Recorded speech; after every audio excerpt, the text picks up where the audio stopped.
देखिए सबसे पहले ग्राफ बनाने के लिए जो इम्पोर्टेंट चीज़ है वो टेबल बनाना है। तो आजकल काम आसान हो गया है, टेबल हम इज़िली कैलकुलेटर से बना सकते हैं।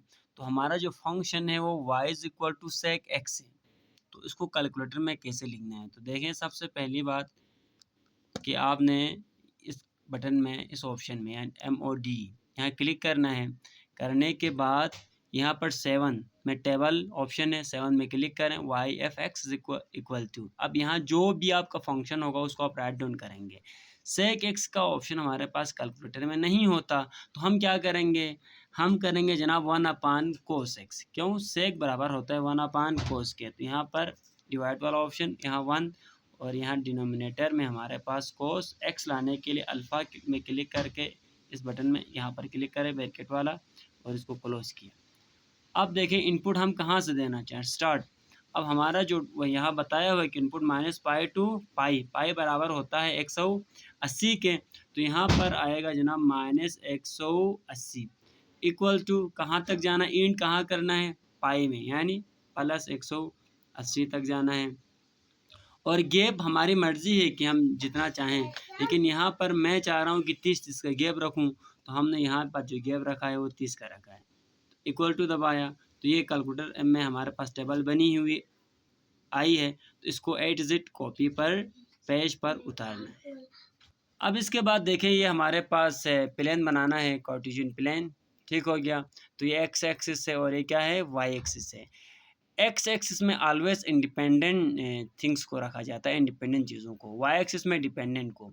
यहाँ पर एक्स एक्सिस एंगल क्या है, इंडिपेंडेंट है। एक्स एक्सिस इंडिपेंडेंट है तो यहाँ पर जो एक्स की जो वैल्यूज़ है, एंगल है, उसको हम यहाँ रखेंगे और जो हमें आउटपुट मिला है उसको हम कहाँ रखेंगे, वाई एक्सिस में रखेंगे।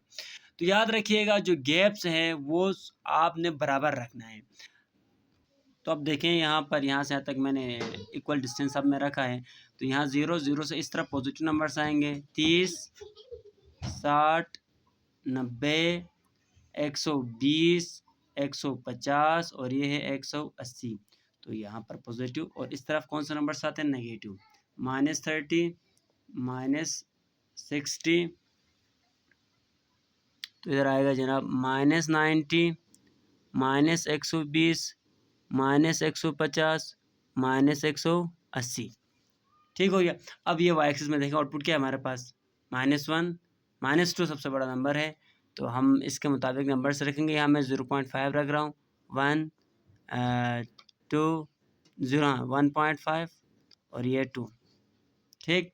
तो इस तरफ देखिए जनाब -0.5 -1 -1.5 -2।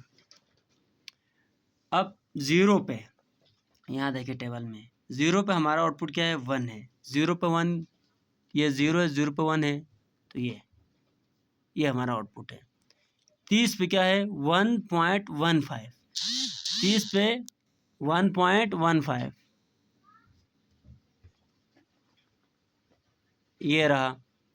अब इसके बाद 60 पे 2 है, 60 पे 2 है और 90 पे क्या आ रहा है, अनडिफाइंड एंड ब्रेक हो रहा है। इसके बाद 120 में 120 में हमारे पास जो आउटपुट है वो -2 है। 120 में क्या है, -2। 120 में -2। 150 में -1 पॉइंट 1 पॉइंट, हाँ 1 पॉइंट -1.15 ये है।